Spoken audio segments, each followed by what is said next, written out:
Welcome to waves media Telugu. Jogulamba Gadwal జిల్లా గద్వాల వేదనగర్లో దయానంద విద్యా మందిర్ ఆధ్వర్యంలో 88వ ఉచిత వైద్య శిబిరం నిర్వహించారు.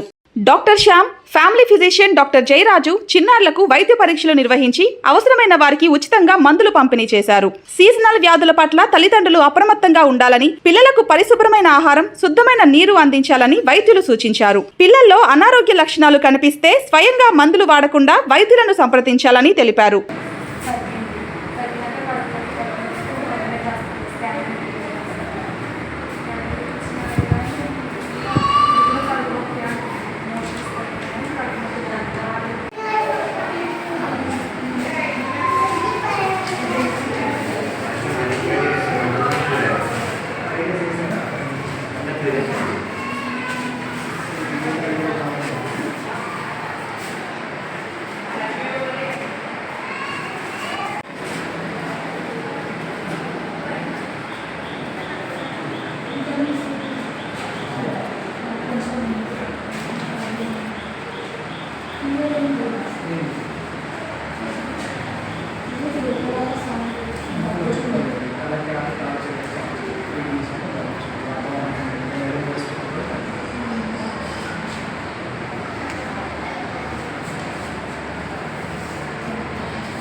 నమస్కారం.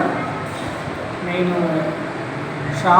డాక్టర్ శ్యామ్, చిన్నపిల్లల వైద్యునిగా అల్లంపూర్ హాస్పిటల్లో పనిచేస్తానంట. సో కామన్గా వాతావరణ మార్పిడి వల్ల పిల్లలకు రోగ నిరోధక శక్తి తక్కువ ఉండడం వల్ల ఈ సీజనల్ వ్యాధులు ప్రబలే అవకాశాలు చాలా ఎక్కువగా ఉంటాయి. ఈ వర్షాకాలంలో కామన్గా వచ్చే జ్వరాలు డెంగీ, టైఫాయిడ్, మలేరియా, వాంతులు, విరేచనాలు.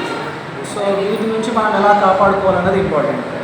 ఈ డెంగీ అయినా మలేరియా అయినా దోమకాటు వల్ల వస్తుంది.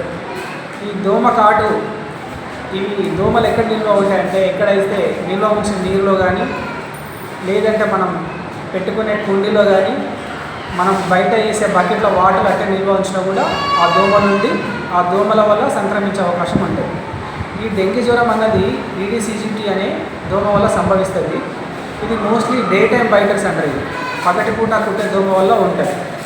సో దీన్ని మనం రక్షించుకోవడానికి మన చుట్టుపక్కల పరిసరాలు పరిశుభ్రంగా ఉంచుకోవాలి, దోమతెరలు వేసుకోవాలి, ఫుల్ స్లీవ్స్ పిల్లలకైతే ఫుల్గా ఉండి దోమ కుట్టకుండా ఫుల్ స్లీవ్స్ వేసుకోవాలి. దాంతోపాటు ఏమైనా ఆయింట్మెంట్స్ ఓడోమాస్ కానీ అట్లాంటివన్నీ అప్లై చేసుకోవాల్సి ఉంటుంది.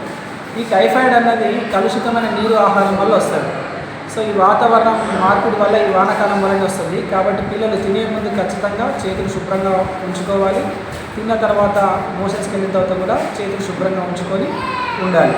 దాంతోపాటు గోరువెచ్చని నీళ్ళు తాగాలి. దీంతోపాటు ఇతరులకు కూడా వీటిని ఖచ్చితంగా ఎక్స్ప్లెయిన్ చేయాలి.